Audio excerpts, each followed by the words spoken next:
Oh, okay, we are live here on the Off the Cuff show. I'm here with my good friend Sam Woods as my guest, the recently retired Premier League footballer, formerly of Selsdon, Crystal Palace, Hamilton Academical, Plymouth Argyle, a few loan games at Cheshunt, and then Bromley. Oh, Barnet and Bromley. So yeah, I'm glad to have you on here. Yeah, thank you for having me. I think I asked you to come on like a year ago, but then you gave me like some rubbish excuse like, Bromley won't let me do media or something, and I was just like, oh, okay, fair enough. Yeah, I've run out of excuses now, so that's why I've had to come on. But do you want one of these, by the way? Yeah, go on and have one. That's good. Do you actually listen to a lot of podcasts, or not, or like stuff like this? Just not any really. kind of podcast. Yeah, cool. no, I would like to listen to more. I think I've I listen to so many. Yeah, I've listened to like the mainstream ones, like the Stephen Bartlett one a few times. I'm not a fan of that. Oh really? Yeah, how come? It's just not for me. Put it that way. I don't know. I mean, I get why people like it, but for me, it's just like he has a good guest. I've listened to. To be honest, I've only listened to it once. Yeah. And I've seen some clips from it, and it's obviously very good, but it's just not for me. I've listened to the high performance one as well. Where with what's his name again? I don't know. I've never actually listened to it, but he used to do like BT Sport. Is it Jake something? Jake Humphries. Yeah, that's yeah. He's a good broadcaster. Yeah, I've never listened to him though. Which ones do you listen to? Is it Joe Rogan, Ariel Hawani, mainly MMA ones. Like a lot of I was listening to Kamaru Usman's one with Henry Cejudo earlier.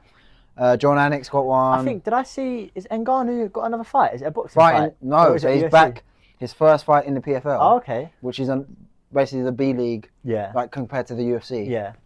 And the PFL also bought Bellator last year. Okay. So the PFL is basically PFL and Bellator. Yeah. And he's fighting tomorrow. Oh, it's tomorrow, is it? For the heavyweight title. That's probably why I've seen it on social media then. Yeah, I want to watch that bad. Is it on American time or?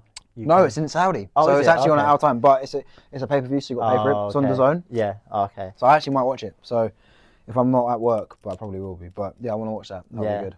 Did you watch the obviously the Anthony Joshua and Dubois fight? Oh my God! Wait, what did you think? Well, I just think I don't really. It's hard to say, really. I was really surprised with Daniel Dubois, to be fair. Like most people, I think Anthony Joshua was quite a heavy favourite, and got done with a counter. Was it? Everyone saying? I was surprised, but I wasn't surprised because if you remember I think we watched it at yours actually. The year before, Dubois fought Usyk. Okay. In Ukraine, in Poland. Yeah.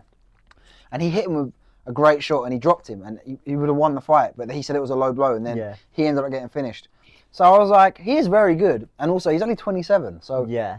But AJ, I was a bit surprised. I think is there a rematch clause in? There's going to be a rematch, but it's a shame really because I kind of want to see. I don't mind watching that fight again, but I kind of want to see like maybe they should see how Usyk Fury goes first. Yeah, I think they will wait for that, won't they? No, I don't know if they will. Is that in the winter? It's December, isn't it? December 21st. Yeah, I can't wait. That'd be a good fight. Did you watch the first one? Yeah. It was such a great fight. It was a great fight. It was brilliant. Usyk's probably the pound for pound champion at the moment, would you say? Or he's the undisputed heavyweight champion. Well, he was for a couple of weeks, but he had to relinquish the other belt so that Dubois so that Dubois could basically have it for the AJ fight, which is ridiculous. But yeah, he's the pound for pound, and I would say he's the pound for pound number one in boxing. Yeah. I think he's up there. I would say it's like him, Terence Crawford, Inoue, Canelo Alvarez. There's a few who are like right at the top, but yeah. But yeah, it's just been crazy. There's been, UFC, and did you watch the fight last week? Dimitri Bivol versus Artur Beterbiev. No, I didn't watch it, but I've seen quite a lot of people talk about it on social media saying that they thought it was a wrong decision. A lot of people thought, it was a great fight, firstly. It was brilliant from start to finish, but it wasn't a bad decision. It could have gone either way. I personally think it might have been a draw. I think was there one judge that gave it quite big, and that's why a lot of people were upset because that scorecard was terrible. He gave it 8 rounds to Beterbiev, 4 rounds to Bivol, and he clearly won more than 4 rounds. Yeah. I think it was 7-5 or 6-6. Either way, it was. But it was a great fight though. It was really, really good, and I think they're going to do a rematch. Are they? Yeah. Yeah. Definitely, probably watch the rematch then. Yeah, it's going to be really good. So yeah, with you and like football and stuff, why don't you tell everyone how did you sort of not get into playing because everyone plays football, but how did you sort of start your career and how did it all sort of pan out? Yeah, well, I mean, I think I just started like every boy probably just playing in the garden and with friends. I think we had a few games in the garden with our brothers. Like Kill the Dragon. Yeah. Oh yeah, but yeah, just played at school obviously, and then just for the local Sunday league club, and then I believe I got a letter to my house really from Crystal Palace, basically saying that I've been scouted for a 6-week trial, and that was at 12 years old. But sorry, but not to get interrupt, but didn't you also have a trial when you were a bit younger? And Yeah, I think I did. I think you I were was like 8 or 9. It was when I was 8 or 9, so that was the first age groups, and basically they weren't giving me a contract, so they were saying come down, but when you were like 8 or 9, but not promising me a contract. So my dad basically I think my mum and dad basically made a decision and said that it's not worth it. It's not worth it if you're not going to make a decision now. Yeah, I think I remember that actually. Yeah. And then also, at that age, can you really know if someone's going to be a footballer? I don't think so. No, unless someone's exceptionally brilliant. You can't really say this guy is going to be. And also, I think what a lot of people don't realise with, say, academy football, it's a massive commitment at such a young age. Yeah. And there's nothing wrong with that, by the way. I just think, for say like an 8 or 9-year-old, I don't really think it's worth it. And also, it's a big commitment for the player, but also the parents as well. Like all the travelling. You're training twice a week, and then there's games on Saturdays and Sundays, and it's a lot. It's a lot, and even for being I can't really remember my time that young, but I can imagine it's quite a lot for a 8 or 9-year-old to be in a kind of such a rigorous schedule when really you should just be enjoying your football. Yeah, it's a lot of pressure. I think as well, if I had a son and he was playing football, I would want him to, say if he was really good and I thought he might be good enough to be a footballer, I don't think I'd want him in an academy until he's like 12, 13 maybe. Yeah, I think that's probably because then they can just enjoy it first, and then if they are really good, maybe you know how people can play for like the county, like I don't know, for Croydon or Surrey or something like that, or you can play for the district, can't you? Yeah. So like there was always kids I remember playing. Say there were some kids I played with at school who were really good. And some of them went to academies or whatever, but they would play for, say, I don't know, Croydon or something like that. Just I think I played for Croydon and Surrey as well a couple of times. Yeah. But that wasn't obviously as big as a commitment as being in an academy. No, that it's not. It's different. The main commitment, different. But yeah, so then when you got signed for Palace, how old were you? 12. 12. Yeah. What was that like? I mean, that was amazing. I think as a Palace fan as well, it was extra special. And I can still remember the day when they told me in the evening at training that I was going to be kept on a 2-year contract at the time. And this is when you were 12? 12, yeah. So it's obviously not paid. It's just but when you're a kid, you're not even thinking about money. Yeah, but I would just say, if some people are listening and they're thinking contract, they might think money. But money, you can only get paid at 16 as the youngest age. But yeah, that was a great moment for me, and just I think my family were really proud as well, especially my dad. And then even at that young age, I just remember feeling good in myself because I'd make them proud and happy. So do you think when it comes to academy football, do you think when you look at players that are, say, developed in their career, because sometimes you look at you'll see fans say comparing players like, I don't know, say for example Marcus Rashford, for example. Yeah. He is clearly special kind of thing. Yeah. From when he was an academy footballer, he would have been better than everybody kind of thing. Like you get those special players like that. Yeah. So do you think that when he was, say, I don't know, 16, 17, he would have been obviously way better than everybody else at that level kind of thing, probably? I mean, I think it's so varied player to player because I remember some players at 16, 17, so in the kind of under 18 age group, that would have been touted as this is the next best player. Yeah. And then actually never make it in the professional game. Right. And then you'd see some players that maybe aren't like towards the top, or you think, oh wow, he's like the best player in the age group. Yeah. And then they actually make and have a really good professional career. So some people sort of peak at a certain time, because basically what my point was is that you'll see at the elite level, you'll get players you'll see people compare people all the time where, I'll say Van Dijk, for example. Yeah. People go, oh, I think he's the best centre-back in Premier League history. But then people will look at, oh, well, and I'm not saying he isn't or that he is, but then you'll look at, say, I don't know, John Terry or Rio Ferdinand, who were better for longer, but then he might have had, he wasn't at, say, at 26, he wasn't as good as them, but he's had, say, maybe a longer peak kind of thing. And I think that happens with academy players as well, or young players, because they'll sort of be like the best player at the academy, but then they make it to the first team and it's like loads of loans, or they don't get, maybe they're not quite good enough and it doesn't quite work for them kind of thing. And I think that probably happens quite a lot. Definitely. I mean, that's why I think football is the most popular sport in the country is because it is a game of opinions. Right. And everyone has a different opinion. Some people will say Van Dijk's the best centre-half ever in the Premier League. Some will say John Terry. Some will say Rio Ferdinand. Yep. And that conversation and discussion is what everyone loves about the game. Right. And going back to your point about the academy and some players you would think being the special player or the talent that's going to break through, and then maybe not making it in the professional game, I think there could be a little bit of maybe getting too much too early for some players, where if you're told at 18, well, even younger, 15, 16, you're this and that, the best player, like you might get the first professional contract, you get the better bonuses, you get the better wage. It might go to your head. It might do, and then, I mean, it's just the way it is. But then other players might get that at 16, 17, who are the best players, and be like, that's going to motivate me even more. Yeah, because I mean, you obviously know more than me, but it does seem, say, most of the time, the best players who are the best in the academy or whatever, and then they make it in the first team, and they're great there. Yeah.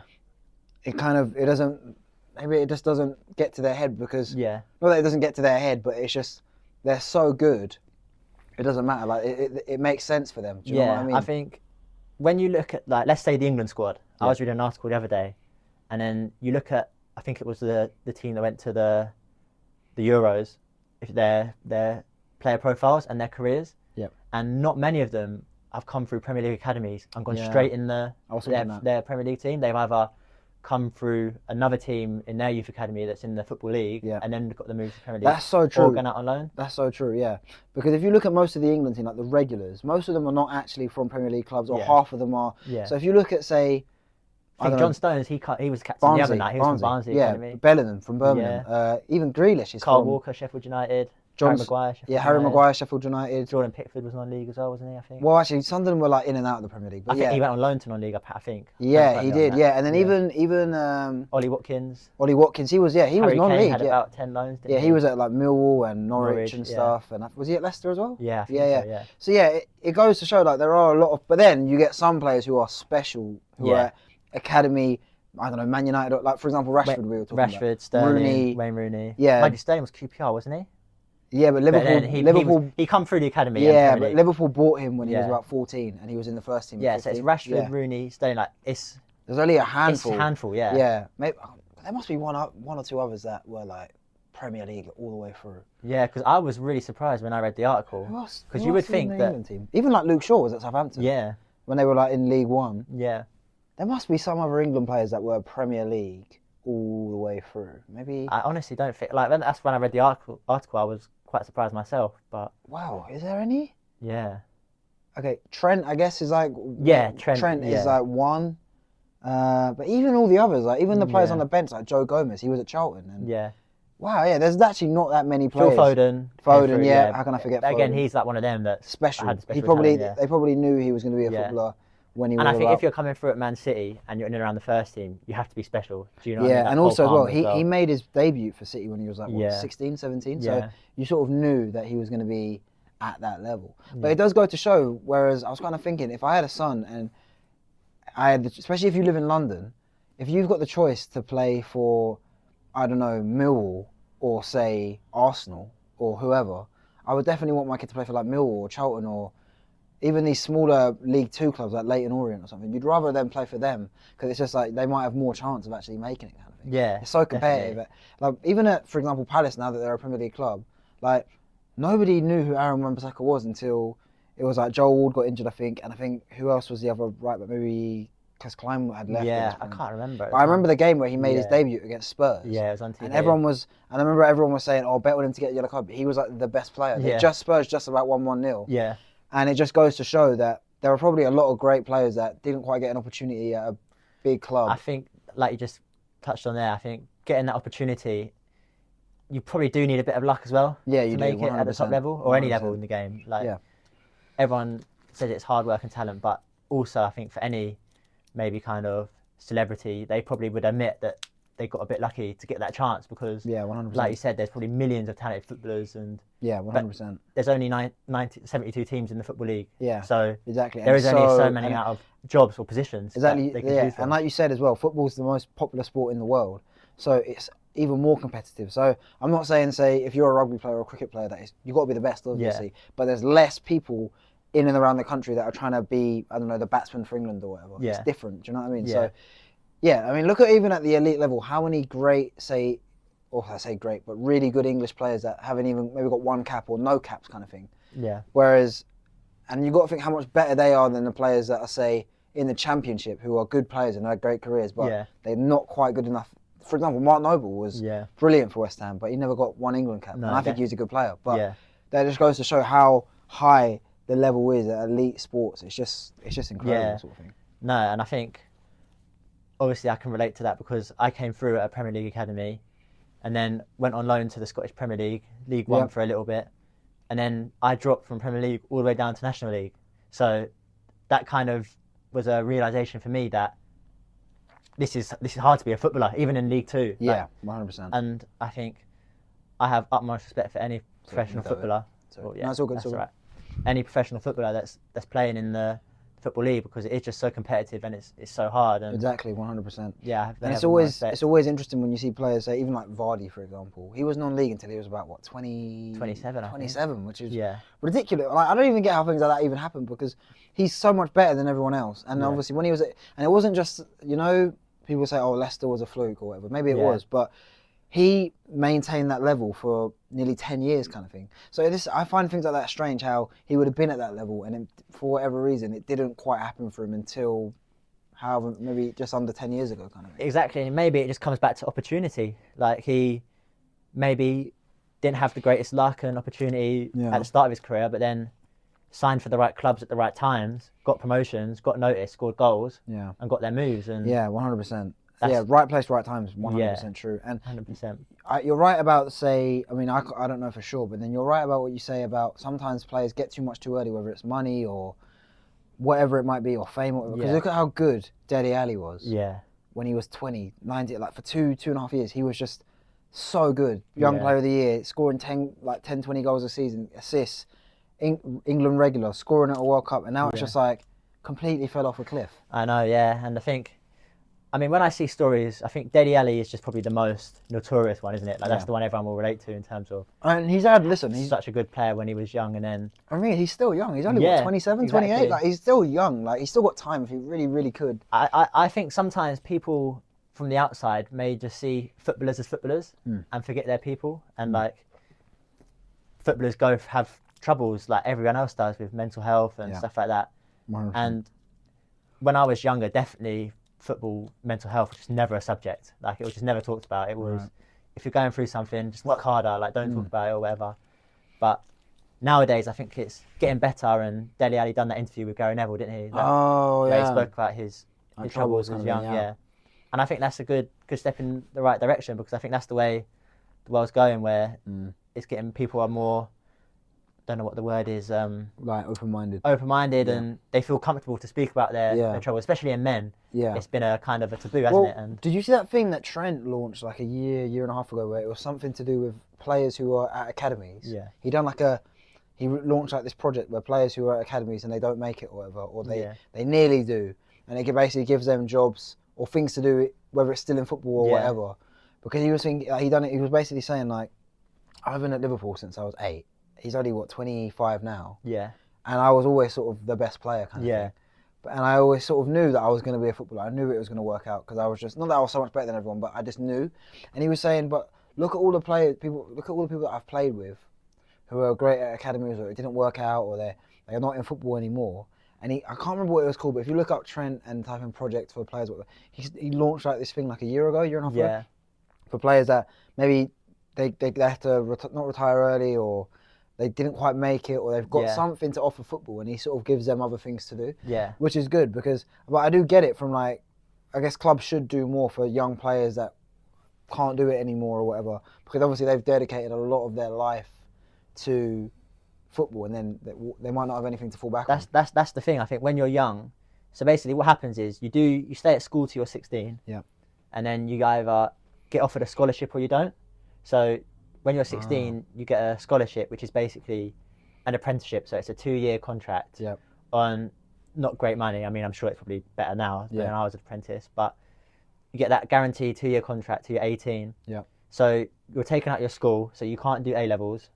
I think you can do now. I think the clubs have got things in place where you can do A levels or a good B Tech. Yep. But when I was a scholar, that wasn't really there for me. Yeah. It was just a B Tech that you didn't really have much time to. It was like half an hour a week because Right. the club is just focused back then on, we want you to be a footballer. Yeah. And I personally think it's a really hard balance because you think, right, I've got this opportunity. I'm in a professional academy, so I want to give everything into football. You have to. But really. then you have to think about on the flip side that what happens if it doesn't work out? Yeah, you could break your leg and next week. Even worse, let's say you get offered a professional contract at 18, but it's 1 year, and then you get released after that. So you're 19 now. You probably missed out on A levels. You missed out on going to uni. Yeah. So you're basically 3 years behind everyone else at your age who probably didn't do the football program. Yeah.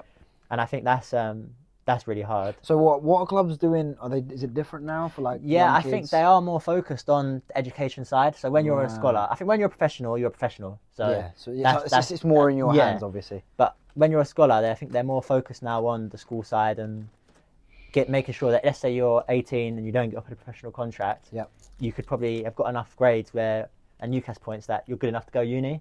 Right. So I think they are doing better. And I mean, it's like you look at America in the NFL college, or not NFL, the college football. Yeah. You don't play college football unless you have got the grades. Like they don't really care. Like their program is so much more school focused. Yeah, but yes and no, because like in American sports, yeah, they'll have things where you get into the college though by being good at sports. Yeah. And for example, that's the reason why. So how, like you were saying, when you was a kid, you got scouted by Palace. Yeah. So like if you're in the NBA or the NFL, you have to have the grades kind of thing, and then you get to play. Or if you're really good, they'll just put you on a full scholarship or whatever. Yeah. But that's one of the reasons why American football, like when I say American football, America's soccer team is not very good, because the only kids that play soccer in America are rich kids. Yeah. And that's because, one, people are not that interested in football. Yeah. But partly because you need to have the grades as well. And they're thinking, well, why would I do that when I could do, be in the NBA or the NFL or even like baseball, because they do it completely. Football is one of those sports though where I think you need to be scouted in a way, whereas it's not like that. They have the same system for soccer that they do for the NBA kind of thing, where you need to they'll give you like a scholarship if you're really good or something, and the only kids that are playing soccer in America are like middle class rich kids and above. That's why one of the reasons why they're not very good, because everyone always says, oh wow, America should be really good at football because they've got such a big population. But that's not how it works at all. It's really strange, actually. Yeah, no, I don't really know much about the American kind of like soccer program. Yeah. But I know that. But you're right though about the scholarships, because I guess you can't play unless you're sort of having the grades kind of thing, or unless you're really really good. It doesn't. If you're Michael Jordan or Tom Brady, it doesn't really matter. But it's interesting. I guess as well though, like if you are trying to be a footballer, you're right. You kind of you want to just sort of I know you have to have something to fall back on, but really, if you do want to make it, you kind of just have to put everything in that you can. Definitely. Have you seen the David Beckham documentary? Yeah. Like even then, it's strange because I was sort of not strange, but when I was watching that, he's saying to her how his dad would come home from work and they would practice free kicks for hours after in the park. But he was doing that when he was 10. Yeah. Whereas it's kind of hard for even a kid that loves football to be that motivated to be like, I'm gonna make sure I can do this kind of thing. So I guess you do need to make it work as well. But you're right, it's all about balance kind of thing. Yeah, no, definitely. I think when you're at that young age though, definitely having support from family, like his dad there taking him out and doing free kicks with him is key as well, because if you don't have that, then it's hard that a 9-10-year-old's gonna, especially nowadays. I mean, you don't really see people playing football like in the parks or anything nowadays. Like, I mean, I used to go play five-a-side and stuff, but now you don't really. Yeah, I feel like you don't really see kids playing football. And I don't know if that's but it's still more another issue with like technology and social media. But then I guess the thing is though that I agree, video games and stuff. But then I guess also at the same time, everyone's like that, unless you're like Dirt Paul from Brazil, where street football's massive kind of thing, and they don't even have shoes. Yeah. But I guess everywhere else in Europe, whether it's Germany or Spain or France, it's the exact same there as well. No, exactly. So I guess it's not too worrying, and also football's just so popular. Yeah. It actually gets more popular every year. Like, you got to think how much bigger it's getting in, say, America or.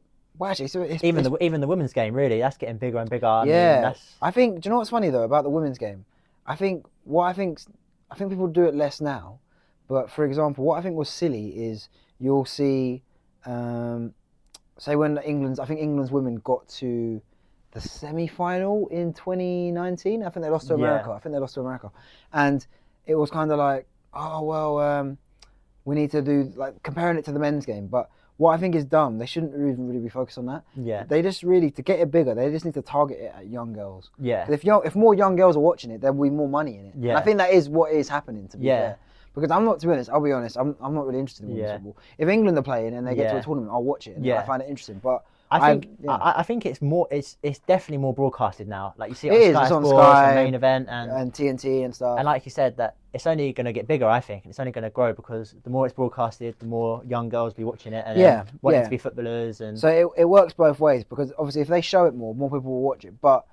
And more young girls will watch it, which will get more people invested into it. But at the same time, it works both ways. If the young girls are showing interest, you'll see it more. Yeah. And if they show it more young girls will be able to see it, kind of thing. Yeah. So it works both ways. Definitely. That's why I've always found the argument so silly. Oh, men should get paid the same as women. Obviously, I want these girls to make millions or whatever, but it's not exactly the same thing because there's just less interest. It's nothing to do with gender or race or whatever. It's just there's more interest in men's football. That's why they get paid more. Yeah, that's exactly Simple it. as that.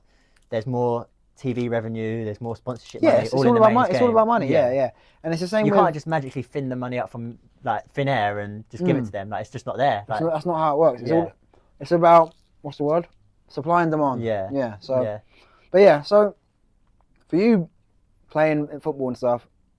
So when you became a professional, what did you sort of notice as the first sort of big difference? Was it like, wow, was it the physicality? Was it the pace? Was it the general ability? What kind of thing did you notice? I would definitely say, I think everything. So physically, it was much more demanding than academy football.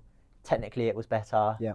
Tactically, it was better as well, and physically, just the demand and the tempo. Yeah, right. And I was fortunate enough to train with the Palace first team before I went on loan and stuff. Yeah, so it gave you some good experience. Exactly, and just training with them, I could see the level. Yeah, right. And I just think the demands are just more in every department. And it's when you go on loan, you then realise it's mortgage football, where it's people are playing for like their families win losses or for their families and for their mortgages. And in an academy, it'd be if you lose, it'd be like, oh, okay, so right, we've got a game next week. Yeah. But when I went on loan to Hamilton, they were in the relegation zone, so it was if we get relegated, our contract's going down 50% in our wage, and we've got a mortgage to pay, and we've got kids, and I think that was the biggest difference and reality check for me. And I enjoyed it though. I thought it was good. I like that more kind of competitive edge, and there was more on the line, and it makes the wins better, the better feeling when you win. It's more satisfying, But then it makes the losses worse. Yeah, 100%. So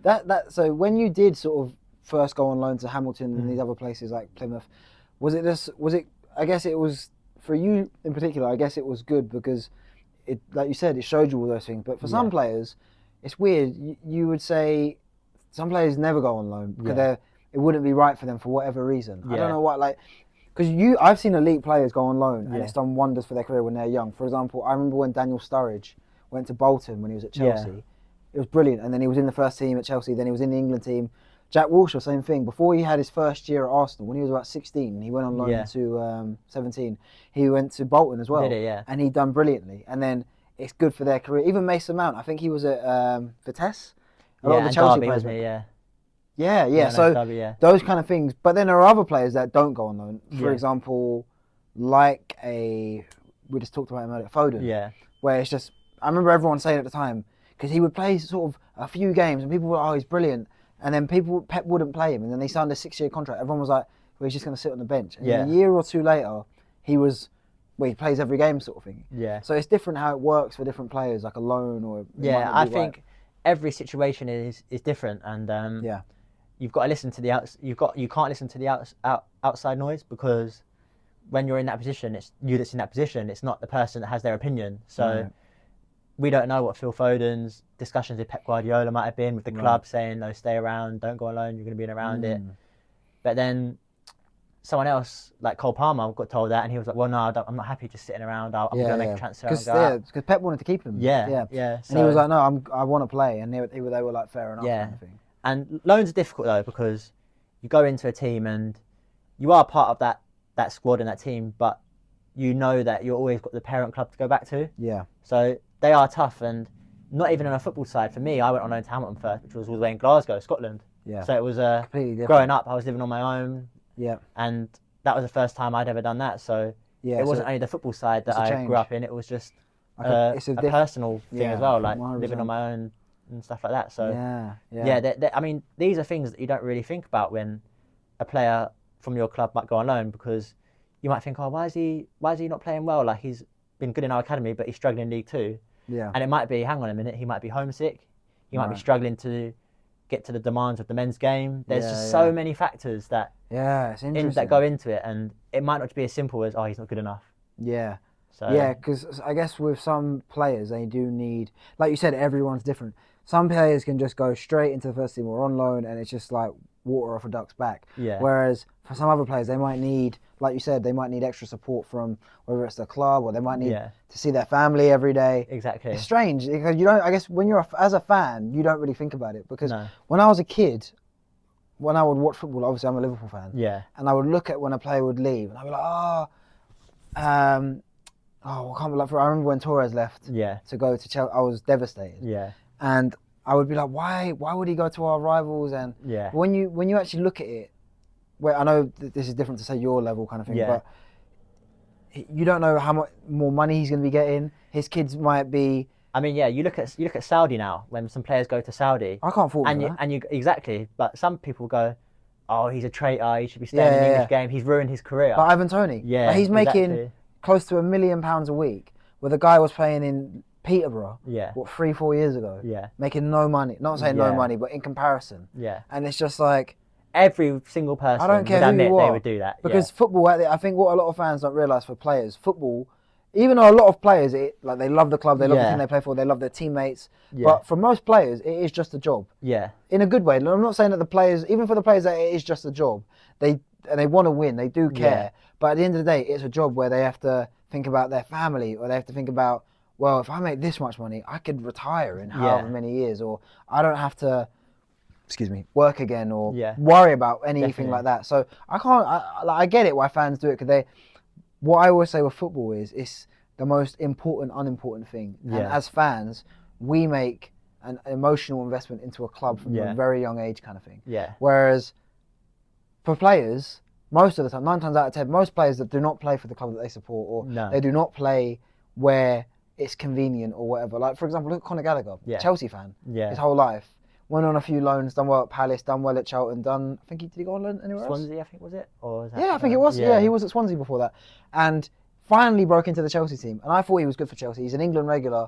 And now it's just like, no, we don't want you anymore. And now he's doing well at Atletico Madrid. But if you asked him, I mean, I can't speak for him, but he probably would take less money to be a regular at Chelsea again. Maybe he would. I don't know. No, I think you kind of hit the nail on the head there, where football is very cutthroat and there is no loyalty. There is no loyalty, no. Both ways, by the way. Both ways. It's both ways. So fans kind of expect players to be loyal, but they've got to realise maybe that the club's not going to be loyal to the player, so the player's not going to be loyal to the club. The player, when they're playing a game, is going to be giving their best, because to be a footballer, you've got to be competitive, that desire to win. So and you want to win. They want to win, but at the end of the day, when it comes to contracts and futures, they're going to be thinking for themselves, and rightly so, for their families. Yeah, they need to, because you got to think about it. It's transactional. Because if you break your leg tomorrow or whatever, and your contract's they're not gonna give you another contract. Do you know what I mean? And it works both ways. If you're playing really well, they're gonna reward you. So it's transactional. At the end of the day, you're an asset to that club. So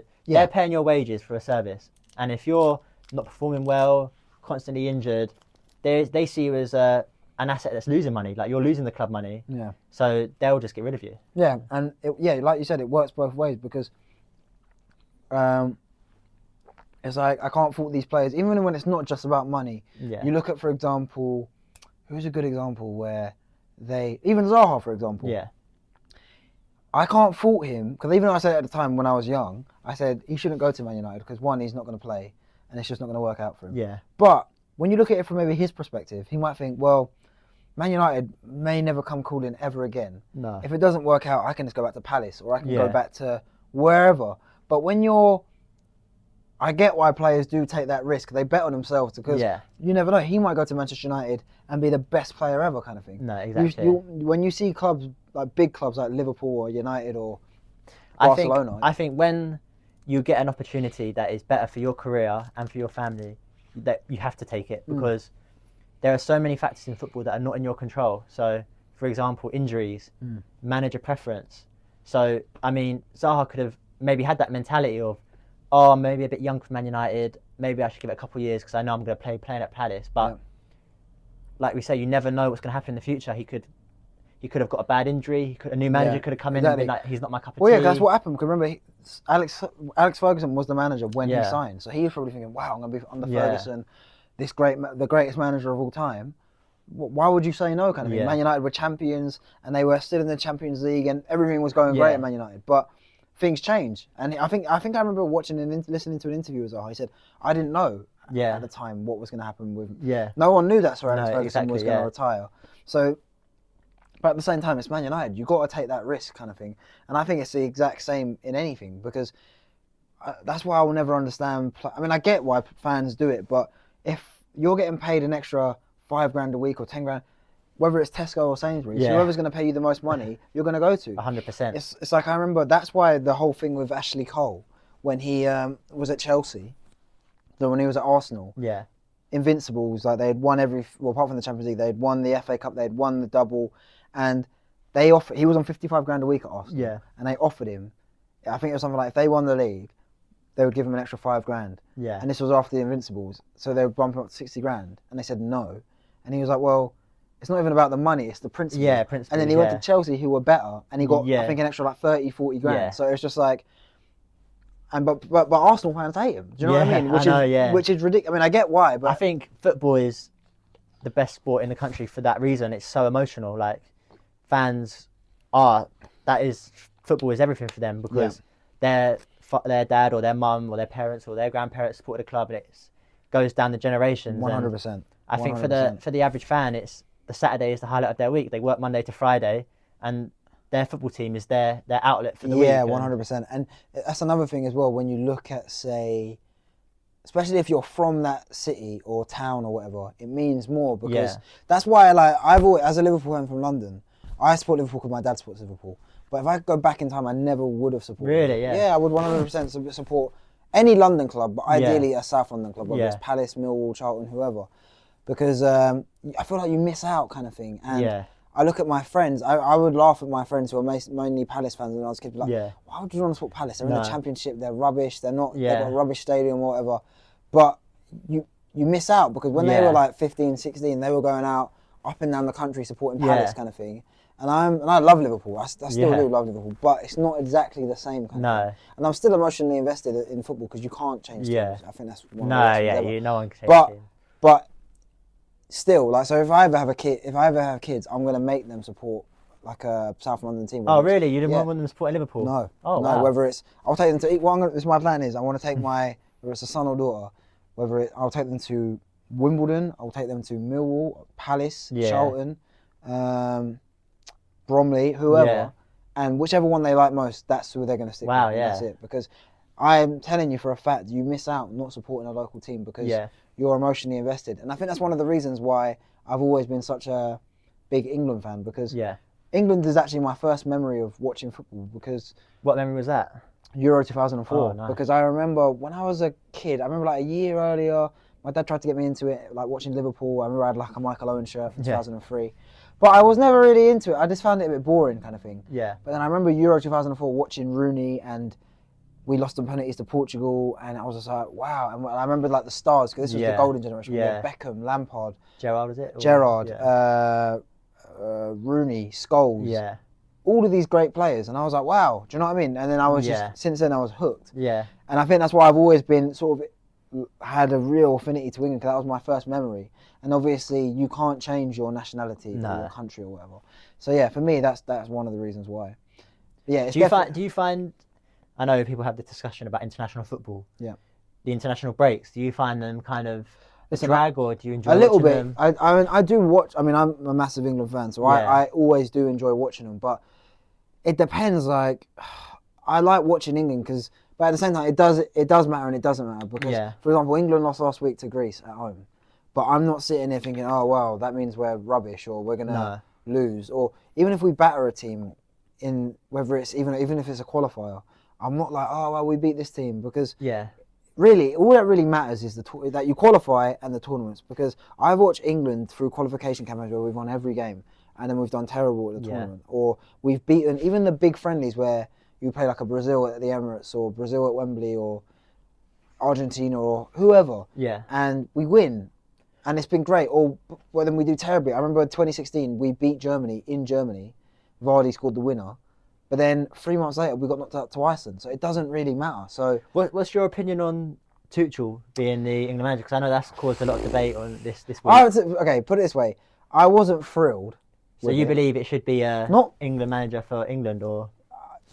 Ideally, yeah, but the English coaches, they're not that great because if you look at it, the Premier League has existed since 1992, and a English manager's never won it. Yeah, you've got to think 2 Scotsmen have won the Premier League, not 1 Englishman. 3 Italians have won the Premier League, not 1 Englishman. Yeah. 1 Frenchman has won the Premier League. 2 German. I know Klopp won it. Was there another German? No, Tuchel didn't win it. Yeah, so Germans have won it. So. Yeah. Listen, if Tuchel wins England the World Cup or the Euros, I'm happy. Yeah. But I'm just saying it would be better if we could have an English coach. But to be honest, there's not an English coach that is that great. To be honest. Yeah, I think there is a problem. I know we've talked about the playing side, but I'm doing my UAFB coaching as well at the moment, which is a coaching badge. Yep. And like what you said, why is there no or such few England coaches in the professional game? Well, I don't know if that's true. I would say there are plenty of English coaches, but I just don't think they're good enough. Yeah, and why is that then? Like that's the I don't know. I mean, because you got to look Scotland, who are not that good at football. Yeah, but they've had 2 Scotsmen have won the Premier League in the last 30 years. Yeah, why can 2 Scottish guys win it, but the English managers? And it's not like the English managers haven't had a chance. You look, Lampard managed Chelsea. You had. Who else has managed the big clubs, as I say? Harry Redknapp was at Tottenham. You had, say, at Manchester City, you would have... Well, no, since they've had money, they haven't had an English coach. No. But then you have to ask yourself, why have the big clubs not hired an Englishman? Also, why are they going for maybe the foreign coaches and not the Because they're better. They're just better. I don't know why they're better. Yeah. But, I mean, you all know more about it than me. Yeah. I do think there's good English coaches out there. But for some reason, I think... Like there's 1 or 2 English coaches that, for example, Eddie Howe's really good. I think he's really, really good. Yeah. But would you? If say for example Pep left Man City at the end of the year, or like even with Liverpool, why had they gone for Arne Slot and not an English coach, or why did Man City go for a Spanish coach? And exactly. And I'm not blaming the clubs because I just clearly think they've looked at say all the English coaches in the however many years and they haven't done very well. And I don't know why. Yeah. I think. I couldn't answer that. No, I can't either. There must be a reason why that everyone else is so much better. Yeah. Because we've made world-class players. We've had loads of world-class players actually. But for me personally, it would be great to see, let's say, Pep Guardiola leave and Eddie Hearn is in that job. Eddie Hearn. How would he do? Eddie Hearn. Eddie Howe. Eddie Howe. Yeah, Eddie Hearn. Oh, Man City. Yeah. Yeah. And then let's give an opportunity. Yeah. Do you think he might do a good job? He talks a good game, doesn't he? So, no, that is true. I don't know because I just think you would never look. Yeah, like you're right. Like I like Eddie Howe, but you would never be. Graham Potter had a chance at Chelsea, and that. Yeah, and that's another thing. Like he's a good coach, I think. But I said at the time, and I don't blame him for taking the chance and betting on himself. But I just thought that job's too big for him. Do you know what I mean? And I wouldn't look. Say if Klopp left in the summer. But then it's also the question, like he done such an amazing job at Brighton. Then why is it you get the chance at maybe a top 4, top 6 club, and then you can't do what you did at a lower club? I don't know why. Because you for example, look at Gareth Southgate, who I was honest, when we hired him after Sam Allardyce, I mean, I didn't want Sam Allardyce in the first place, but when we hired Southgate, I was a bit like, well, this guy got relegated with Middlesbrough. Why would we hire this guy? Yeah. And I'm not saying he's not a good coach or he can't do international football, but I was thinking, why would we hire this guy? I know there's no other English managers, but that just goes to show how low the standard is for English coaches. Because I just think, why can't we get anyone good, kind of thing? It just doesn't. It never made sense to me. And also as well, talking about the Tuchel for England, why I was a bit like, why would we go foreign again? Because Sven-Göran Eriksson done okay. He got us to 2 quarterfinals. Who would have been your English pick if I had to? I probably would have picked Eddie Howe if everyone was available. But Eddie Howe, if I was him, I wouldn't leave Newcastle for him because I'm thinking I'm still young. I've still got. I'm clear. I've clearly a good coach. I've got Newcastle into the Champions League. They've got money. Why would I? I get if England come calling, you might. But and he's young as well. He's he's not even 50 years old. No. Why would you? I think like an international job is for a guy that's more experienced and had. It's a very risky job taking England job because you'll get screwed. You either have to. It's like we said about the qualifiers. That doesn't matter. At the end of the day, how you doing? The expectation now is win the Euros or the World Cup. Yeah. And if you don't do that, it's a failure. Exactly. So 100%. It's too risky, and it's like at the end of the day, it's down to 90 minutes. I mean, you could be in the final, dominating, get a bad refereeing decision, and then that's your career on that decision. Exactly. You know what I mean? So, and as well, when you look at say English coaches or England in general, you look at say we got Fabio Capello. Because we didn't obviously qualify for Euro 2008 when, who was the manager? Oh, he was the manager after Sven, English guy. Steve McLaren, yeah. That was terrible. Like it just didn't work. He was only there for a year. Yeah. We lost to Croatia at home, didn't qualify for Euro 2008, which is poor. England should always be. Yeah. I mean, it goes without saying that we should be qualifying for every tournament ever. Yeah. That's the last time we didn't qualify for a tournament, 2008. And it's just a bit like, okay, so we get Capello. And it was just a disaster. The guy didn't speak English, hardly. And then he obviously didn't get on with all the players kind of thing. Yeah. And it was just obviously in that team, you had so many big players where it was just like a lot of, you need to sort of control the egos in that team as in that dressing room kind of thing. And I just sort of thought, why would we go foreign? But I guess Tuchel, he's managing England and he'll know a lot of the players. Yeah. So I'll give him a chance, but I'm not getting my hopes up, put it that way. No, definitely. Yeah, I think, I'm not sure if it's the manager's fault with England or if it's a whole cultural thing, because I mean, you look at Spain, obviously they just won recently, the last competition. Their manager I was reading an article on that as well, he was the under-17s Spain manager, 18s, 19s, 21s, first, so he's worked his way up, I think. Yeah. So he has been with most of them players probably, 100%. who come up. So that's what I'm surprised. Obviously, Gareth Southgate done that as well. Yeah, Southgate done that. But Lee Carsley must have just probably didn't fancy it. Like, Lee Carsley was literally saying, "I want to go back to being under 21." Yeah. So maybe he'll be a future England manager. We don't know. No. I think he's done all right for those 3 out of 4. Yeah. So it's just like, it is what it is. But I don't know. Like, obviously, all that really matters is the tournaments. Yeah. But I think no matter who the manager is, and a guy with Tuchel's sort of CV, who we know is, whether you take away his nationality, you know he's a good manager. So let's just see. Do you think England have the best team on paper in the world, or? I think.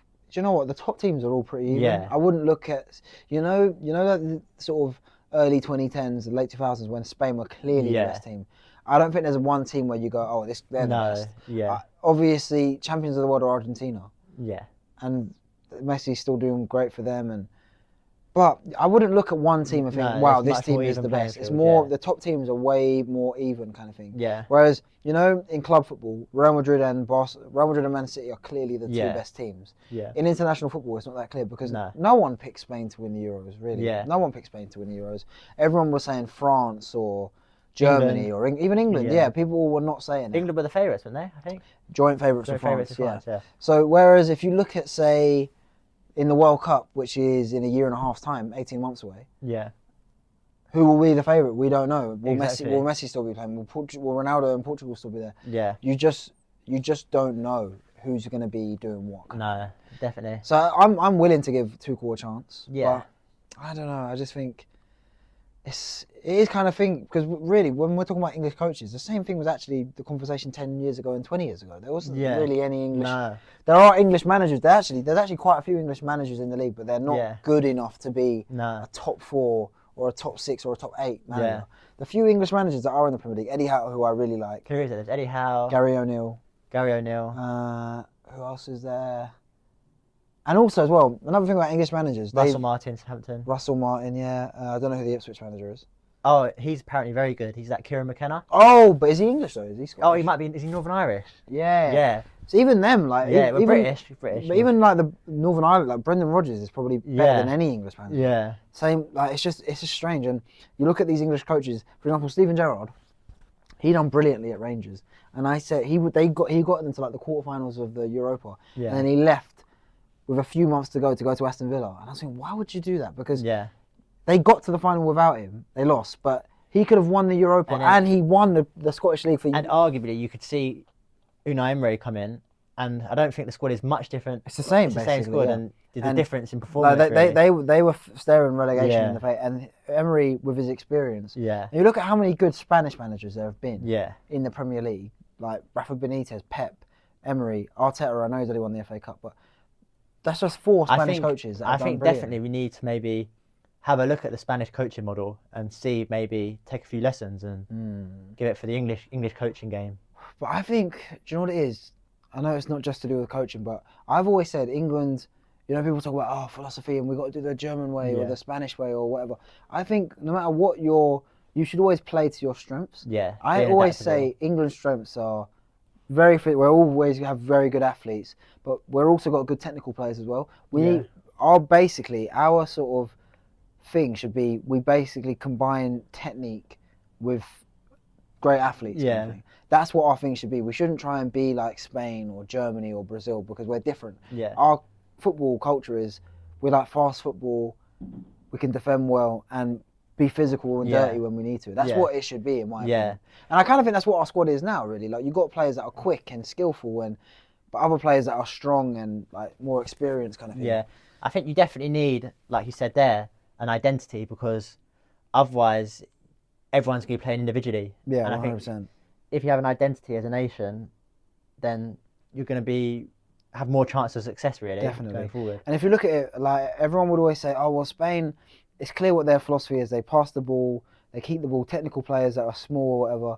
But then, and they would also say, oh, the argument would be, well, their team is basically Barcelona and Real Madrid. That's, they know each other. But then, I don't know if that's always true, because if you look at, say, Brazil, who are like the best team ever, none of their players play in Brazil. No. They all play for however many clubs across Europe, basically, and some in Brazil, and they just gel naturally. Yeah. Whereas we've never really been like that. We've had, even when we've had a lot of Man United players or Liverpool players, it's just never really quite worked for whatever reason. It's strange, really, because it was disappointing to get to the final and lose again. It was just like... Yeah, it was very It never felt like we were in that game, kind of thing, No. Which was just kind of disappointing, really. Yeah, it's a shame. It's a shame. But yeah, maybe we'll win a World Cup one day. It would be great to win at least one tournament. Yeah, especially in our lifetime. Really, yeah. Have you ever actually? I know you've been to Wembley for like a final, but have you ever watched a game at Wembley? Definitely. As a fan. Yeah, definitely. I mean, I'm trying to think of my last one. I've seen a few. I think I've seen England games as a kid. I've never been to England. Like to watch them. Yeah, no, it was good, really. But yeah, I've been a few times. Do you know what? Actually, the first time I went to Wembley was to watch. I've only been to Wembley twice. Really? And it was to watch Bromley twice. Oh yeah, the trophy final. Yeah. Watched them in 2018 with my mate Tom. Yeah. And then went out with Tom again to watch like when you guys got promoted. So I've only been there twice. Yeah. But it was brilliant. Yeah. It's a beautiful, beautiful stadium. Yeah. I think for most players, it's probably on the bucket list, no matter where you're from in the world. Like, that's the most famous stadium that you can play at, in my opinion. Yeah. Yeah, because it's so iconic. I mean, I know I didn't play, I was on the bench, but even that, just to be involved and to say you've been on the bench at Wembley in a competitive game, which is crazy, and get promotion, is just an incredible achievement, really. When you look at, that's so true. I think every player from around the world, whether it's Brazil or wherever, they'll say, oh, I played at Wembley, or I was there at Wembley, kind of thing. Whereas there are only a few stadiums where you can say, wow, I was like that. And I think Wembley is 100% the number one. The whole day is like I can remember parts of it, but it was just such a blur now. Like, the kind of adrenaline and the emotion on that day was just so huge that it was all a blur now, really, looking back on it. Yeah, exactly. And I think as well, there are a few sort of sporting arenas that are so iconic. Wembley's one of them. I think, for example, Madison Square Garden for, say, basketball or fighting is like, wow, everyone said, wow, I've been at Madison Square Garden, or I think that would be a great thing to go watch UFC in America. Oh my god! Yeah, especially Vegas. Yeah, That for me, that's the fighting capital of the world. How much is a ticket? Do you know? Have you ever looked? Or? It really depends. I've never looked at the American ones. Maybe not even like. I mean, I know I they're go to all just a huge fight fights, night. Yeah, but yeah, even just Say if you looked at like a fight night in a random American city, like I don't know, Houston or whatever. I've never actually checked what the tickets were. I mean, they went to France a couple of weeks ago. That looked pretty good in the Acorn Arena. Oh, okay. That looked pretty good. Like I would like to do one of those, or even. You know what's funny? The best atmospheres actually for when it comes to fighting is always in Paris or France, just France in general. Really, yeah. And Dublin, whether it's Bellator or the UFC. Yeah. The atmosphere in Ireland is unbelievable. Yeah. It's so like they're so like patriotic and they're like it's just unbelievable how. Well, next time there's a fight in Dublin, we should have a look for tickets and we should. Out there. Oh, we're gonna go to a quick break. We'll be back in 5 minutes. We'll carry on this conversation. Right. Okay, we are back on the Off the Cuff show. I'm here with my boy Sam Woods as my guest. What were we talking about before? Was it international football? Yeah, but it was something else. I can't remember. Anyway, what was I going to say? Have you been like watching any UFC recently? No, I haven't. And I got in. Well, you basically kind of brought me on. To be honest, like when I first started watching, and no, recently I've not been watching much of it. But yeah, I definitely want to watch it. It's just. For me, the times when it's on at like 4 or 5 a.m, it's just hard to get up and watch. But yeah, I mean, I should watch the replay the next day, really. But yeah, I do enjoy it. I think I enjoy it more than boxing, to be honest. I find it more entertaining. Well, I love boxing. Yeah, I love boxing as well. Like especially the big fight. I only watch the big fights, really. But I don't know if you watched it the other day. Alex Pereira fought. It was unbelievable. No, yeah, I haven't seen that. No. Yeah, he fought Khalil Roundtree for the light heavyweight. He's fought 3 times this year. Really, yeah. And he's been injured basically the whole time. And he's got 3 finishes as well. Yeah. The guy's just a beast. Yeah. And but who's fighting? There's a big one next week. Who is it? There's a title fight next week. Who is it? It's not 55. It's not 45. Oh no, it is 45. Yeah. Okay. Max Holloway versus Ilia Topuria. Oh wow. But it's in Abu Dhabi. But there's loads of like Hamzat's fighting Whitaker. So that's kind of normalish time, is it? It's on our time. Oh, is it? So mate, I can't wait. And I think is that pay-per-view, is it? Yeah, but touch wood, I'm off work that day. I'm scheduled to be off work that day. Yeah. But you know what's funny actually? So we had this like not mixer up, but after work, we were all like, oh, let's go to the pub. Yeah. And everyone on our team went for like a drink or two because we finished our task early or whatever. And I was sitting next to one of the guys on our team who's like the exec producer, really good guy, really. And we were just talking about. I was telling them how I had won bets to basically go on holiday last year and this year to like Prague and Milan. And he was like, oh, what did you bet on? I was like, oh, football and like UFC mainly. He was like, UFC? And this guy's like a massive UFC. Oh, really? And I was like, wow, he'd been watching it for like way longer than me. Networking through the UFC. Yeah. And he was like to me, oh, the first time I went to watch it was in like 2013 in London. I was like, bloody hell, wow, do you know what I mean? I think it is grown massively. I mean, loads more people watch it now than it is, maybe but back in. At the same time, it's not. Do you know what I mean? It's still not like. No. More people know about it. Definitely, but, yeah. For example, the UK have had 2 UFC champions, but most people, Leon Edwards and Michael Bisping. Yeah. But if they walk down the street, most people would not know who they are. Maybe, yeah. Whereas if you look at, say, a guy like Tyson Fury and Anthony Joshua, everyone knows who they are. But the events sell out quick though, don't they? When they're at Wembley or Manchester. They sell out quick, and the tickets then resell ridiculous. They do, but at the same time, it's just a bit. They are overpriced. Yeah. But they never used to be, because I remember March 2020, just as the world was going into COVID, everything started to close down.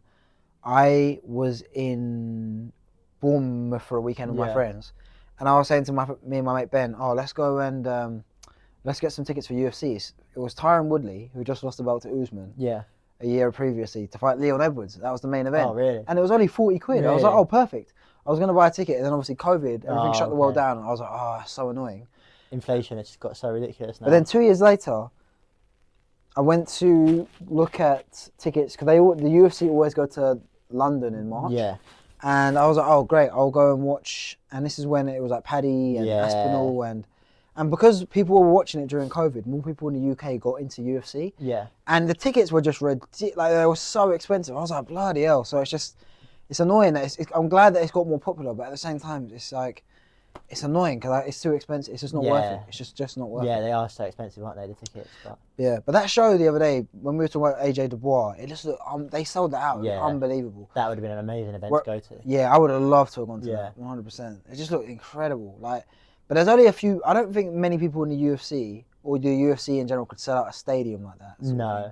Unless it was like McGregor, obviously could, but I don't think, say, UFC. So if you reckon like Leon Edwards or Paddy was fighting at Wembley, wouldn't sell out. Nah, not the whole of Wembley. 90,000 people. Yeah. Like they had 98,000 people. Really? How many does the O2 fix? That's normally the O2. They can sell out the O2, yeah, because the O2 is what, 17,000, 18,000. Yeah. That's still a lot of people. Yeah, but that's a lot of people. Yeah. I think the biggest UFC attendance is when they go to Australia, they used to do stadium shows there, and I think they done when Ronda Rousey fought Holly Holm. And you got to think, apart from McGregor, Holly Holm is the biggest star in UFC history. She's world famous, kind of. Yeah. They sold out that stadium, 55,000 people. Yeah. And then a few years later, they done Adesanya Whitaker in that same stadium, 55. That's the biggest UFC attendance ever. Yeah. They could do a stadium, but they would have to stack it. Say if it wasn't McGregor, they would have to do... too far out to see, wouldn't it, as well? Do you reckon maybe? Yeah, people would still go. Like, they would have to do something where they would have all the stars on there, like Jones and Aspinall or however many, like just Pereira on. They'd have to throw everybody on there, kind of thing. And obviously, that just goes to show the difference between MMA and boxing, because in our world, these guys are stars, but a lot of them are not stars in the real world. And I'm not saying they don't have the money or whatever, but like I said, Leon Edwards or Michael Bisping, most of the general UK public have no idea who they are. Yeah. Have no idea who they are. Exactly. Whereas everyone, even if you don't talk about Tyson Fury and Joshua, everyone knows who, say, Amir Khan is, or Ricky Hatton, or who's like another UK, Tony Bellew. Everyone knows who they are. So, I don't know, it's a strange one. I don't know what water's on. Oh, it doesn't matter. Yeah, so I don't know. But it's definitely getting more popular worldwide, I think. Yeah, I think so as well. You've never been to like a MMA? Have you actually been to any fights in person? I've actually been to one at York Hall. So where's that again? That's in East London. Bethnal Green, yeah. Yeah, Bethnal Green, yeah. So one of my close friends was fighting a professional fight in York Hall. Yeah. And I went to that, and it was.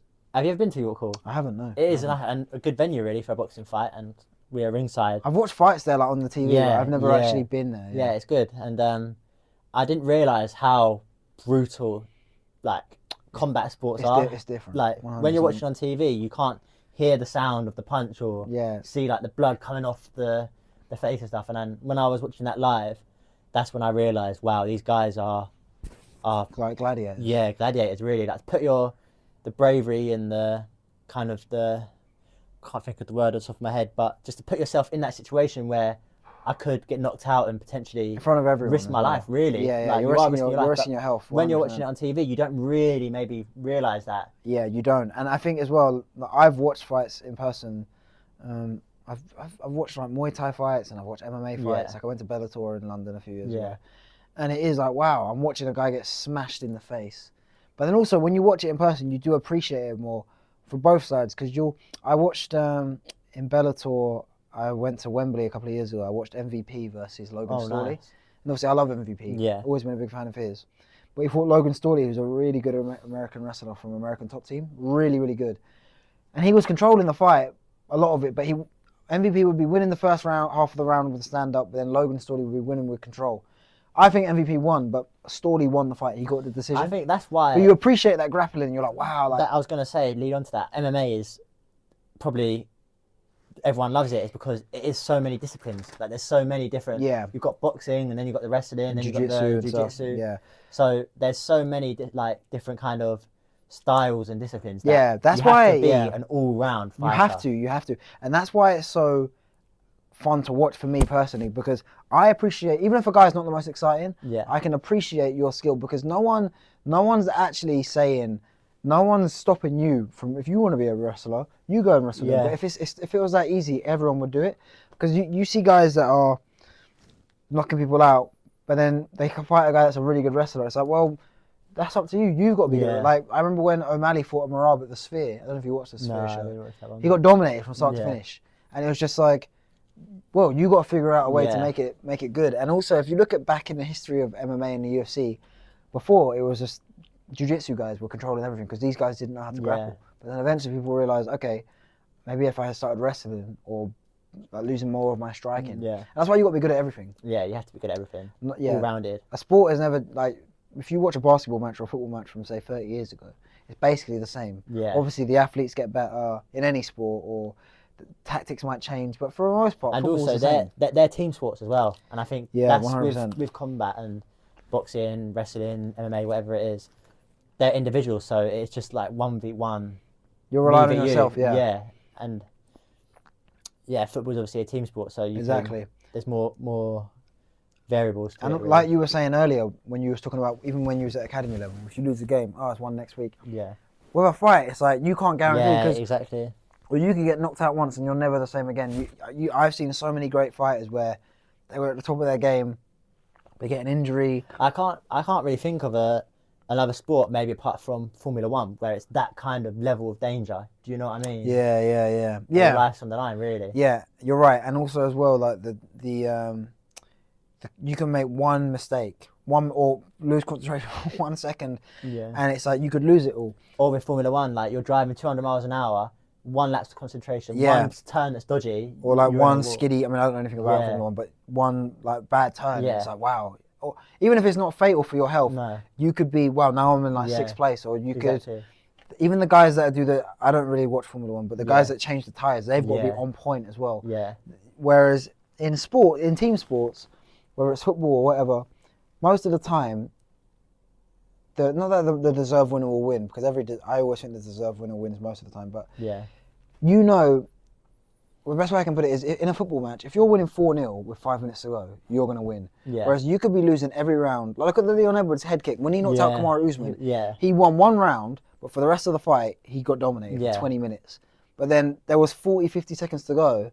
The only equivalent to that would be like, let's say Liverpool in the Champions League final, 3-0 down at half time. Yeah. That's probably the equivalent, but it's still not the same as a head kick in the last 10 seconds. Exactly. Football, you can't do that. That's like the equivalent of scoring 3 goals in 1 second. It can just change just like that. Yeah. It's crazy. That's why I love it so, because it's not over till it's over kind of thing. It's just so exciting. And what I do like is, like you said earlier, I've got to work on my wrestling, I've got to work on my jiu-jitsu, my striking, whatever it might be, to be the best. Exactly. Yeah.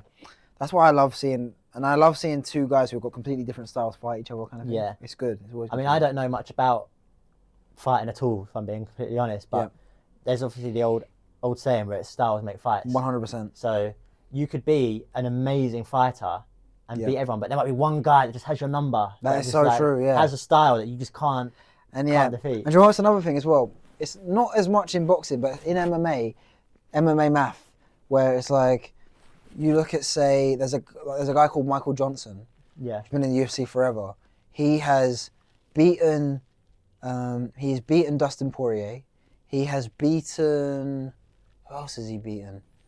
I don't know if he beat Cowboy, but he's lost to guys like Nate Diaz, and he got smashed by Khabib. And he's beaten some of the best, but then he's lost to some of the best. And you get fights like that who will win one, lose one, or they can beat this guy, but then this other guy got knocked out by someone completely random. I guess that's why Khabib is probably so special, is that the fact he never lost. He never lost. I mean? Like no one had it. No one. He can say no one's got my number. That's so true. That is very true. And I think I wouldn't say Khabib's the GOAT, and I probably wouldn't even put Khabib in my top 5. Yeah. But I would say that he is the most dominant fighter. Do you believe if he had carried on fighting that he would have lost, or? It's hard to say. I mean, at lightweight, I did not see anyone beating him at lightweight, to be honest. I don't think he beat all the best guys. He beat McGregor, he beat Gaethje, he beat Poirier, he beat Michael Johnson. Yeah. He didn't fight Tony Ferguson, and they were scheduled to fight 5 times. He didn't fight Charles Oliveira, but he probably would have beaten him not easily. Yeah. Well, he did beat everyone easily, to be honest, apart from maybe one fight, I'd say. Yeah, wasn't easy for him, but he dominated him. Yeah, and I do think I still think he's the best lightweight ever.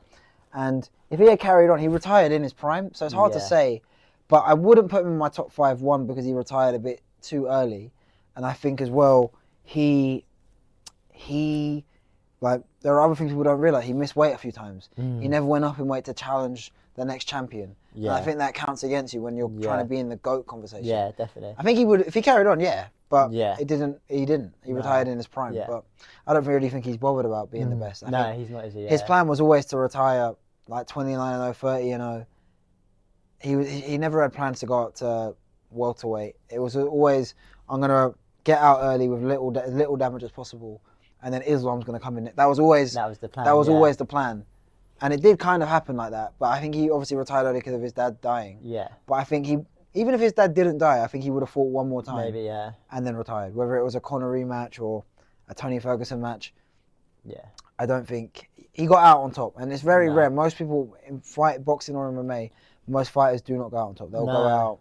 They'll always say, one more, or they'll lose their belt, then they retire. And it's not quite the same. So you can't say that about Khabib. Yeah. He really was special. He was suffocating. He was the best way I can describe it. He's like a python where he would make you fight the fight that he wants. He would completely dictate. In control. So good, just so good. Special, really was special. Yeah, those guys from those kind of regions are like Dagestan and Chechnya are just they're different. Their training's another level, isn't it? That Sambo style is just different. Like that's why I think Islam is. I think he's the best fighter in the world. Really, yeah. He's so good. He's so good. When's he fighting next? He is. Well, he beat Dustin Poirier in the summer. Did he fight? Has he only fought once this year? I know he beat Dustin Poirier. So he beat Volkanovski last October. Beat Poirier in June or May, I want to say, May or June, and then I don't think he was scheduled. Really, he was meant to be fighting next weekend against Arman, but he's carrying a little injury, so he's gonna come back like probably January, February. Okay, yeah. But this Arman guy, I don't know if you've ever seen him fight. No. He's Armenian. He is. Wait, so he's his next scheduled fight? Sorry, did you say? Probably will be. Yeah. It's not booked yet. Oh, okay. But Arman made his debut against Islam in the UFC like 6 years ago in Moscow. He took it on short notice. And Arman was great, and this is when he was like a kid, like 19 or 20. That'd be a good rematch because they've both improved a lot. So it'd be interesting. I still think Islam's going to win, but I think Arman would be the one guy that can beat him because he's from a similar region. He's from Armenia. Yeah, so he kind of maybe that wrestling. Like we said about knows the style more. Than other people that maybe they're wrestling. Like, he took Islam down in those fights like 5-6 years ago. Yeah. So it'd be interesting. But he's the best for me. Islam is the best fighter in the world. Have you ever been to like watch any other big sporting events, like whether it's American football or Formula One? I've watched NFL. Again, I was really young. I was a child, so Where was that? I think that was at Wembley. Oh, in England, right? Yeah. Because I know they're doing. They've got a picture of Tottenham's new stadium now, haven't they? Yeah, but so the new NFL events are. They had an event, I think, recently. I think Wembley, because I was on the train. Oh, yeah. I saw these Americans on the train. They had, like, their NFL scarves and stuff. I think it was like last weekend. I think that might have been Tottenham Stadium. Was it Tottenham? Because Tottenham have got this basically they do loads of events, removable pitch. So basically, when there's an NFL event, they slide the football pitch off and then put another pitch on. They don't use the same one. So they don't use the same pitch. That's why they can do it. Do you know what's funny though? I met these Americans when I was in Prague a couple of months ago, and they was explaining to me how college football is bigger, isn't it? Not that it's bigger, but it's huge. Like you'll get 50,000 people going to say a game, which I think I watched a YouTube video because I wanted to understand, because you don't see like, I mean, you have the Oxford and Cambridge boat race, which is obviously huge, but you don't see like Loughborough Uni football. Yeah, you would say versus Coventry, and everyone out from the town's coming. But no. The reason why I think it is because on YouTube, the video I watched anyway, it's so I don't know what the word is, but it's like if you went to that uni, you were part of that uni for its life. Like that will always be your school. Part of you, your school, and you will support that team, especially if you're in the area, and like you support your college football team. You're in your area that is like huge. Yeah, and like, they get gates of like 50,000 thousands of people. And these guys were explaining to me because they were American and they had moved to Prague to coach like the local college there or team there. And they were saying, and they were watching. They were asking the guy at the bar, like, "Can you put on college football for us?" And they were like, "Yeah." And I asked them, so "Why is it so big?" They were like you were saying, they see it as how we might see supporting your local football team or your country. They was like, it's huge. Obviously, the NFL's bigger. Yeah. But they was like, also explaining it's cool to see a player where you see him get drafted when he's like 16, and then you watch him make it to the pros when he's like 21. It's like, wow, I've been on this journey with this player. Yeah, you don't really see that in like even academy football. Like you don't see maybe many fans going to watch academy football. Yeah, like, it'd be just parents really. No, because I watched LFC TV used to be free on Sky, and I would watch a lot of the academy games. So that's how I knew players like Sterling and Suso. I think he was at Milan. Yeah, I remember watching these guys, thinking, wow, these guys are incredible, but I couldn't think of anything worse than watching youth football. Yeah, I think it's just, I mean, I don't know much about American football, so I can't comment, but it's just not competitive. It's just not like, they're more like friendlies behind closed doors at training grounds, and There's no like even like the college football. We said if there was an atmosphere like that for an under-21s game, It would be they would be huge. good and they would be competitive, and you would see a different football. Yeah, it's weird, isn't it? And also as well, even high school though, even high school football. No, like, it's huge. And, it's huge. And movies, I say anyway, they don't maybe get thousands, but for a final they might get a few thousand. Yeah, but it's weird, it's isn't still like it? the whole school would come out and watch. And when I went to school, I had a school match. It would be just get on the bus and that be would in be the park on your yeah. own. They wouldn't be with the teachers, but they wouldn't stop the whole school and everyone had to watch. Yeah, it's a big event, and I think Americans are really into, say, pageantry or whatever. Yeah. When you look at, say, what is it? I don't know if have you ever watched Super Bowl? I've watched a bit of it. Yeah. Yeah, I watched. Falling asleep. I watched one during like COVID, but I only really watched it for the halftime show because the game of say American football, it is quite interesting to watch, but I just don't like the stop-start and the ads. Yeah. A game is like meant to be 70 minutes or something, Yeah, but it's so long. Each game takes like 2.5, 3 hours. When you go to the event, it is damn. good because they have like stuff that you wouldn't see on TV. So where they put adverts in or they'd be talking about the stoppages, they actually have like events for you to engage in as a fan. But for me, it's just too much to be invested in, and also what these American guys were telling me, because I watched a game maybe a week before, funnily enough, because the NFL started like a week earlier. It was on Sky, wasn't it? Yeah, and they gave everyone that I had this offer where it was like, if you bet £5, we'll give you a £5 free bet. If you have to do like an acca on. Yeah. So I just literally went on like Reddit and went on Twitter and typed in what everyone else was betting on, picked 1 or 2 games here and there, and I won like 30 quid. Yeah. So I was watching this game, but there were still ads during the game, and I was thinking, I thought it was just for Super Bowl, and they were like, no, we do it for everything. And I'm like, wow, like. They just, I don't know, I just don't get some of the stuff that they do. It's definitely more of a show, isn't it, than a match? Like, they're big into, like I said, pageantry and show and performance in.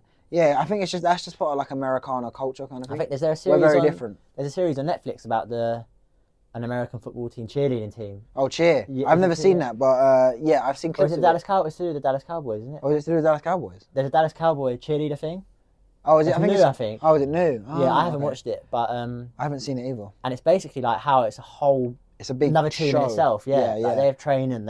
If they don't perform well, they'll get a new one in. And Americans are just different. When it comes to sort of sports and how seriously they take it. Kind of. Yeah. For them, it's just different. Like not that we don't take it seriously, but they take it seriously in a different way. They do. Yeah. Strange. It is strange. It's interesting, but it's strange. Yeah. Do you know what I watched? What did I watch the other day? I was going to say it as well. Have you seen that thing, Chimp Crazy?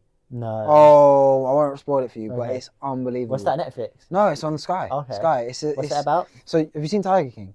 Yeah. So the guys that make Tiger King made this as well. Yeah. It's called Chimp Crazy, and essentially, without giving anything away, it's basically Tiger King about chimps. Okay. And these particular people that own these chimps. But I won't spoil it for you. It's brilliant. Okay, I'll watch that. Yeah. Because I always watch when I have these baths for for a few hours a week. I'll watch usually I like to watch documentaries. Have you watched the Menendez brothers? Is that a documentary or is it's a drama? Oh, I thought it was a doc. There is a film documentary as well. Oh, really? So there's a series, a 9-part series. Is that Monsters, you said? Monsters, yeah. Yeah. Sorry, Monsters. Right, yeah. I need to watch that. And then there is an actual film documentary as well, where from the brothers' perspective from prison. So they phone in and. So which one should I watch first? I would watch the 9-part drama first. Okay, so I'll watch that next. Yeah, the Monsters, and then I've watched it. To be fair, everyone's been saying it's good. Yeah. There's another documentary. I haven't watched it yet, but apparently it's really good. It's called The Body Next Door. Oh, I haven't seen it. Loads of people at work were telling me about it. Yeah. Yeah. I just love. To be honest, I mainly love watching docs. Yeah. That's my favorite thing to watch. Yeah.